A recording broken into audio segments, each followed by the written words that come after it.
18 сәуір түркі тілдес халықтардың жазбалары күні. Осыған орай Павлодар мемлекеттік университетінде ғылыми тәжірибелік конференция өтті. Түрік халықтарының әдеби жәдігерлерімен және қазіргі түрік халықтардың мәдениеті мен тілдерінің дамуы жөніндегі конференцияға түркология саласында тер төгіп жүрген ғалымдар қатысты. Түрік тілдеріндегі жазбалар тарихы 6-7 ғасырларға тиесілі ежелгі Архон Енисей жазбаларынан басталады. Атақты Тұғын көктің білге қаған мен күлтөгінге арнаған жырлары ежелгі бітік жазуымен тасқа қашалып бізге жетті. Бүгінде бұл жырлар туралы зерттеулер аз емес. Әйтсе де осындай барлық құнды мұраларды құнттап, оған қоса қазіргі уақытта Қазақстан жерінде өмір сүретін түрік халықтарының тілін дамуын қамтамасыз ету үшін арнайы осы күн белгіленген. Бүгінгі конференцияның мақсаты елімізде өмір сүріп жатқан түркі тілдес халықтар солардың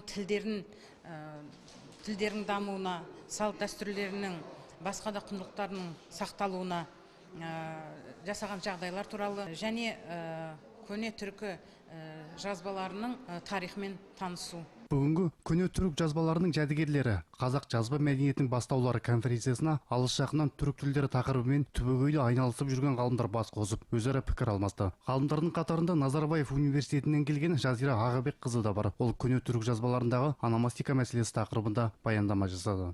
Ономастика барлық уақытта да қазақтың тарихынан, жалпы түркі халықтарының тарихынан, оның жүріп өткен жолдарынан, әлеуметтік жағдайынан хабар беретін ғылымның саласы.